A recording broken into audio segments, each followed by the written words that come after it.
Même à l'école, pour les gens qui ont fait les études pédagogiques et les autres, tu sais qu'il y a une leçon à des objectifs. Et il y a même les objectifs généraux, il y a les objectifs spécifiques. Il y a objectif général Que Dieu vous bénisse. Tu peux avoir des petits objectifs. Quand je peux acheter les habits pour ma femme, je peux acheter mes habits pour moi. Ce sont des petits objectifs. Et tu dois avoir l'objectif général de ton travail.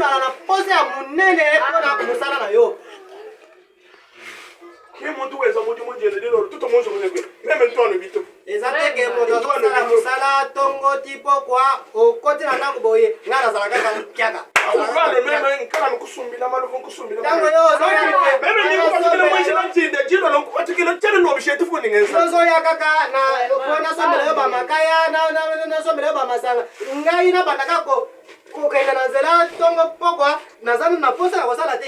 Que Dieu vous bénisse.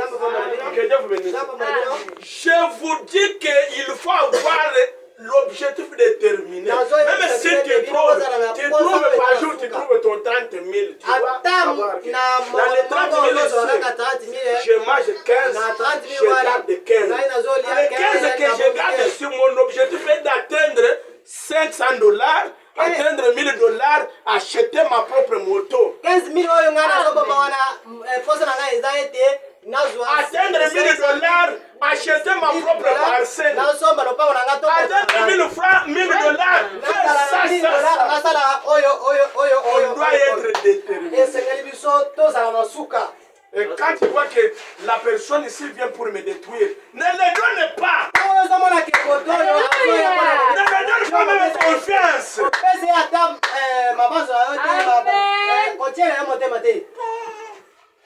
Parce qu'il y a d'autres gens et d'autres amis.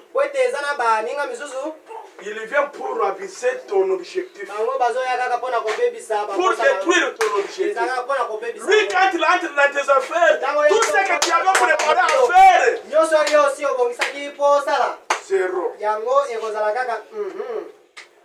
Que Dieu vous bénisse. Amen. Que Dieu vous bénisse. Ma soeur, même avec ton mari dans la maison, il faut rester ensemble quelques jours, dire mon chéri, ma chérie. Quel est notre objectif dans tout ce que nous faisons?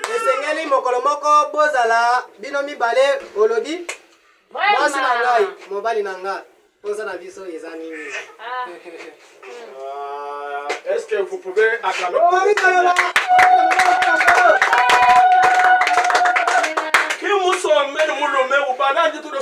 Coordination.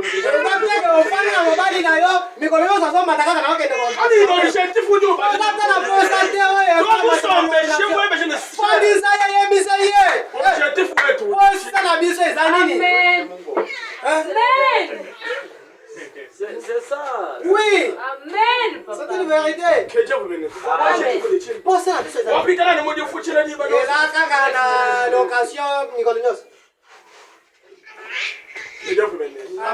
Maintenant, mon objectif aussi. Quel est ton objectif aussi pour cette église ici?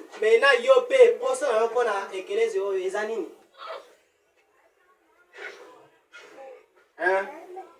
Frère, sœur, quel est notre objectif dans ce quartier?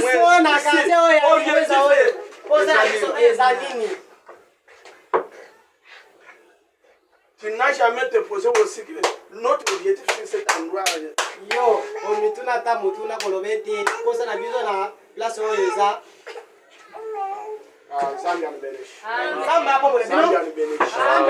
Je suis en train de parler.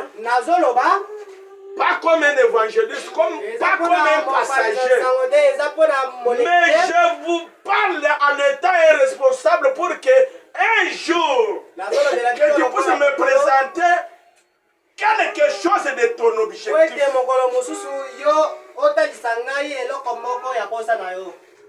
Dieu vous bénisse.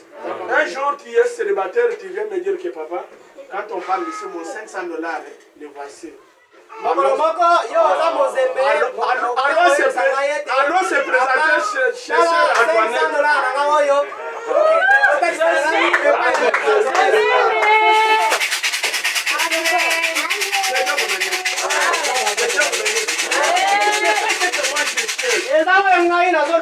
C'est ça pour éviter le célibat.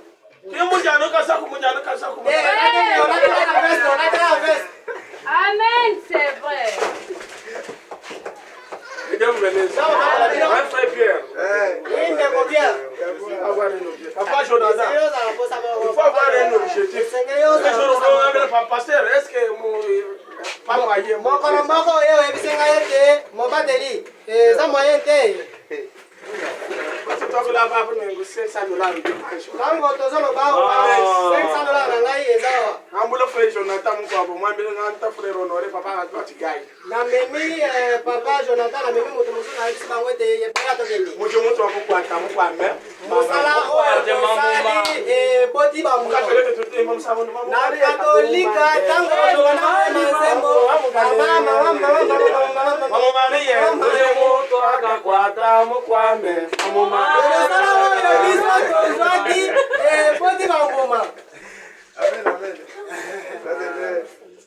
que Dieu vous bénisse. Il faut que le travail puisse produire le fruit. Il faut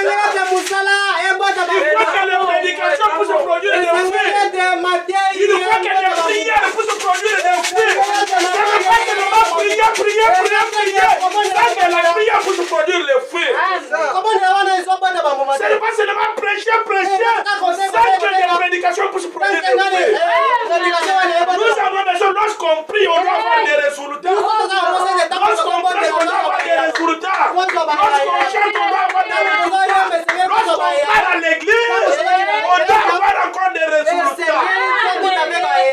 Amen. Ça, c'est la vérité. Amen.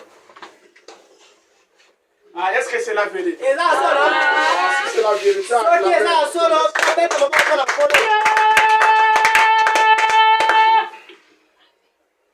les sœurs, il faut avoir des objectifs. Nous allons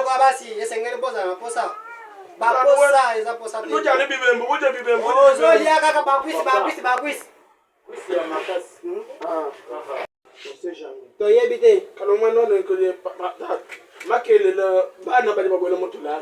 est de dire banda koyebisa ete papa lobi bana Vanessa, nous va courir maman. Vanessa ko banda